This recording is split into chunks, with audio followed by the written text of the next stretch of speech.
আসেন। আসসালামু আলাইকুম, সজীব ইংলিশ কেয়ারের পক্ষ থেকে স্বাগত জানাচ্ছি। আজ 16ই ডিসেম্বর, মহান বিজয় দিবস। বিজয় দিবসের শুভেচ্ছা ও অভিনন্দন। আজ একটি ক্লাস করব পার্টস অফ স্পিচের উপরে।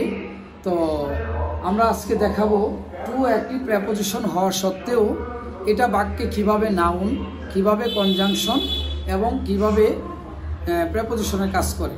তো আমরা জানি প্রেপোজিশন মানে হচ্ছে পদান্বয়ী অব্যয়, তারপরে অবশ্যই একটি নাউন বা প্রোনাউন থাকবে।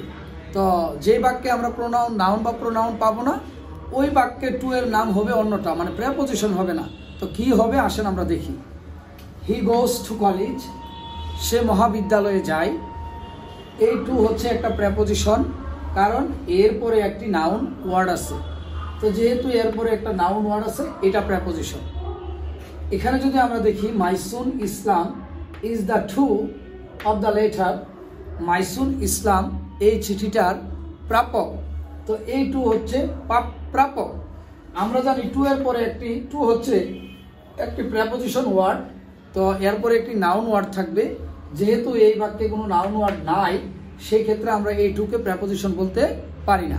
তো এটা যেহেতু একটা ডিটারমিনার বা আর্টিকেলের পরে বসেছে, তো সেই ক্ষেত্রে এটার নাম হচ্ছে নাউন। এটা কি ওয়ার্ড?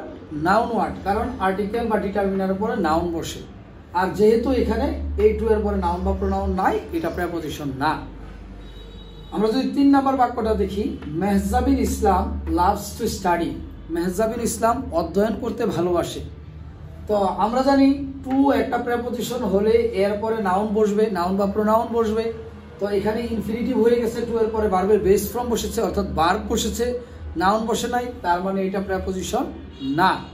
তাহলে এটা কি ওয়ার্ড? এটা কনজাংশন। এটা একটা ভার্ব, এটা একটা ভার্ব, দুইটা ভার্বকে যুক্ত করছে, এই জন্য এটার নাম কনজাংশন।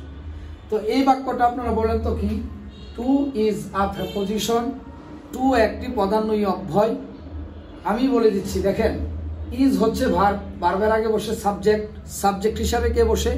নাউন বা প্রোনাউন। তাহলে এই বাক্যে টু কি প্রোনাউন? এটা তো সর্বনাম না। তাহলে এটা কি নাউন? হ্যাঁ, অবশ্যই এটা একটা নাউন, কারণ সাবজেক্ট হিসাবে নাউন বা প্রোনাউনই বসে, অন্য কেউ বসে না। তাহলে টু হচ্ছে একটা প্রেপোজিশনের নাম, নেমিং ওয়ার্ড। তাহলে এই টুটা হচ্ছে একটা নাউন ওয়ার্ড। এইভাবে প্র্যাকটিস করলে পার্টস অফ স্পিচ ভালো করতে পারবেন। Thank you for watching the video.